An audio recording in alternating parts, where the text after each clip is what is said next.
जय गुरुदेव। स्वामी जी ने कहा, जब हम परमार्थ के मार्ग पर कदम बढ़ाते हैं यानी साधना के रास्ते पर चलते हैं तो हम अपने आप को समझते हैं। तब हमें मालूम होता है कि हमारे अंदर कितनी कमियां हैं, कितने अवगुण हैं, जिससे हम न भजन कर पाते हैं, न ध्यान कर पाते हैं। हमारा स्वभाव, हमारी आदतें, हमारा खान पान, रहन सहन, मिलना जुलना और हमारा स्वार्थ भजन के आड़े आता है।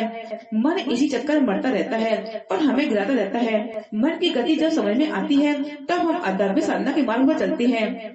मन की गति समझना मुश्किल। स्वामी जी कहा करते हैं कि भजन, ध्यान और सिमरन जो करने लगता है तब उसको मन की परख होती है। दुनिया वाले तो मन की गति समझ ही नहीं पाते। बड़े बड़े त्यागी तपस्वी योगी मन के जाल से छूट न सके।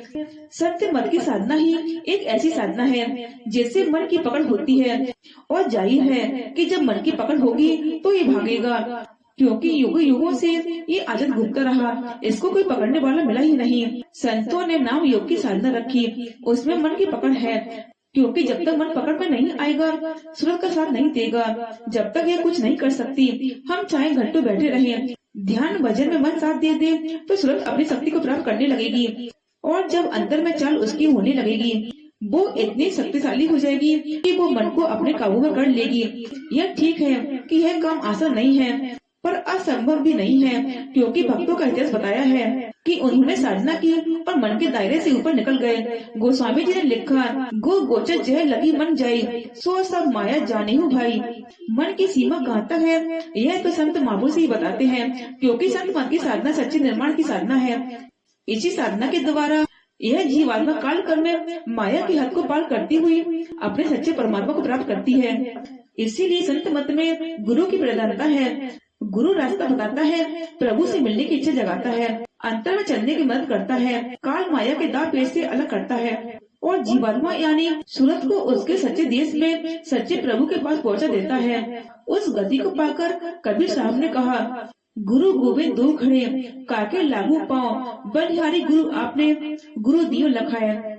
आपने पूछा कि जय गुरुदेव शब्द में गुरु के आगे पीछे जय और देव क्यों लगा, तो ये सम्मान का शब्द है, इतना तो आपको समझना ही चाहिए। अब रही बात कि लोग ये कहते हैं, लोग वो कहते हैं, तो लोग कहते ही रहेंगे, लेकिन लोगों के कहने का असर तब होता है जब हमारे अंदर कचाई होती है, हमारे विश्वास में दुविधा होती है, हमारी भक्ति दुर्बल होती है, और सबसे बड़ी बात कि हम एक भ्रम में पाले रहते हैं कि नामदान ले लिया, मथुरा जाते हैं, थोड़ी बहुत साधना करते हैं तो अब हमें कोई परेशानी नहीं होगी, कोई अभाव नहीं होगा, कोई बीमारी नहीं होगी, क्योंकि हमने नामदान ले लिया। लेकिन ये तो हमें सोचना ही चाहिए कि नामदान हम जीवात्मा के कल्याण के लिए लेते हैं, लेकिन हमारा शरीर हमारे प्रारब्ध पर टिका हुआ है।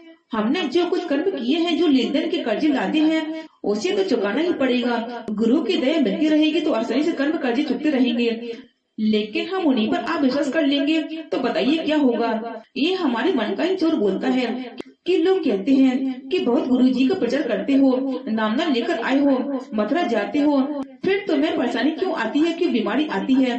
कहने वाले तो कहकर अलग हो जाते हैं, लेकिन हमारे मन का चोर हमको झंझोड़ता रहता है और हम डगमग रहते हैं। इसीलिए गोस्वामी जी महाराज कहते हैं कि पहले सत्संग सुनो, समझो, फिर नामदान लो। आप तो घर से सीधे चले आते हो और नामदान ले लेते हैं, नामदान की क्रिया करते नहीं और समझ लेते हैं कि नामदान अपनी दुनिया को सुखी रखने की बूटी है, इसलिए हमें धोखा हो जाता है। जय गुरुदेव।